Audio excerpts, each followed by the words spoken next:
Good morning friends, I am advocate Amit Kumar Gupta. अपने income tax के cases की सीरीज़ में आज जो केस हम लोग डिस्कस करेंगे उस केस का नाम है Sanjay Majumdar versus principal CIT 2021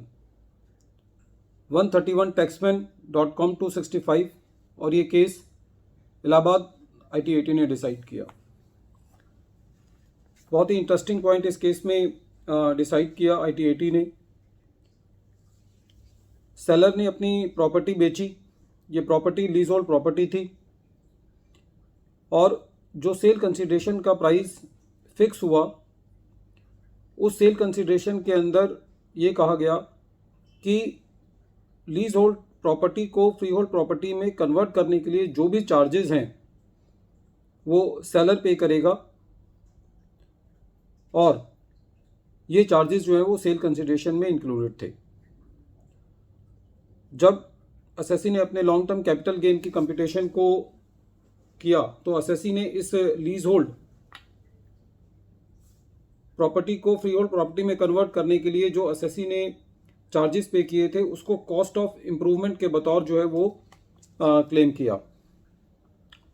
इस केस में जो बेसिकली इशू इन्वॉल्व था वो ये था कि क्या वो सारे चार्जेस जो कि प्रॉपर्टी को लीज होल्ड से फ्री होल्ड प्रॉपर्टी में कन्वर्ट करने के लिए दिए गए हैं, क्या ये charges as a cost of improvement assessee claim कर सकता है या नहीं कर सकता। ये जो कन्वर्जन किया गया था ये प्रॉपर्टी को बेचने के लिए ज़रूरी था। ये मेन कंडीशन थी परचेज़र की कि मैं वही प्रॉपर्टी खरीदूंगा जो प्रॉपर्टी फ्री होल्ड होगी और जो सेलर है उसको ये एक्सपेंसेस जो है वो पे करने होंगे। कहने का तात्पर्य ये है कि प्रॉपर्टी की सेल को सिरे चढ़ाने के लिए प्रॉपर्टी का फ्री होल्ड में कन्वर्ट होना ज़रूरी था और ये सारे चार्जेस जो हैं वो सेलर ने पे किए थे और वो चार्जेस जो है वो सेल कंसिडरेशन में इंक्लूडेड थे। जब असेसमेंट हुई तो असेसिंग ऑफिसर ने ये expenses as a cost of improvement जो है वो अलाउ कर दिए। बाद में CIT साहब ने सेक्शन 263 की जो पावर होती है रिवीजन की उसका इस्तेमाल करते हुए इस एक्सपेंसेस को कॉस्ट ऑफ इम्प्रूवमेंट के बतौर डिडक्ट ना करने का फैसला किया और उन एक्सपेंसेस को डिसअलाउ कर दिया।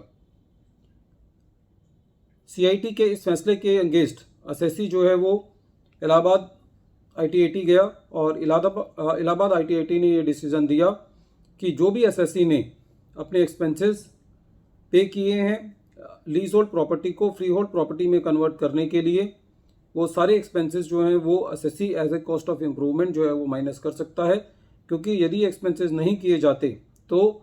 प्रॉपर्टी जो है वो सेल नहीं होती। These expenses were very much necessary for selling the property and for converting the property from leasehold to the freehold. तो इस सारे एक्सपेंसेस को करने से प्रॉपर्टी की वैल्यू बढ़ रही थी, क्योंकि जो एक लीज होल्ड प्रॉपर्टी होती है और एक फ्री होल्ड प्रॉपर्टी होती है उन दोनों में जो फ्री होल्ड प्रॉपर्टी होती है उसकी कीमत जो है वो ज़्यादा होती है। तो इस लॉजिक से भी इन एक्सपेंसेस को कॉस्ट ऑफ इम्प्रूवमेंट लेना जो है वो ठीक था। CIT साहब का ये कहना था जब उन्होंने इन एक्सपेंसेस को कॉस्ट ऑफ इम्प्रूवमेंट के बतौर ट्रीट नहीं किया था और इन एक्सपेंसेस को असेसी को अलाउ नहीं किया था, उनका कहना ये था कि क्योंकि ये प्राइस जो है वो सेल कंसिडरेशन में इंक्लूडेड है। ये उनका लॉजिक था, लेकिन ये लॉजिक बिल्कुल गलत था, क्योंकि सेल कंसिडरेशन में इंक्लूड होने के बाद भी ये पैसा प्रैक्टिकली सेलर को नहीं मिल रहा था, वो उसकी जेब से गया था और असेसी की पॉकेट में ये पैसा जो है वो नहीं जा रहा था, क्योंकि ये पैसा एक तरफ से परचेज़र से असेसी को मिला और दूसरी तरफ से सेलर ने वो सारा का सारा पैसा प्रॉपर्टी को लीज होल्ड से फ्री होल्ड कन्वर्ट करने में पे कर दिया। तो इस केस में इलाहाबाद IT/AT ने ये डिसाइड किया कि whatever the expenses are incurred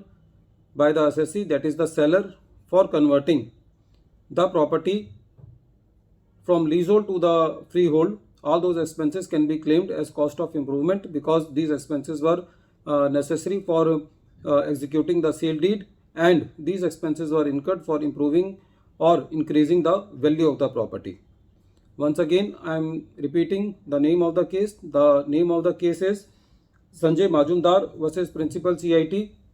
2021 131 taxman.com 265 ITIT Allahabad. Friends, at the end of this deliberation, I appeal to you that please subscribe my channel and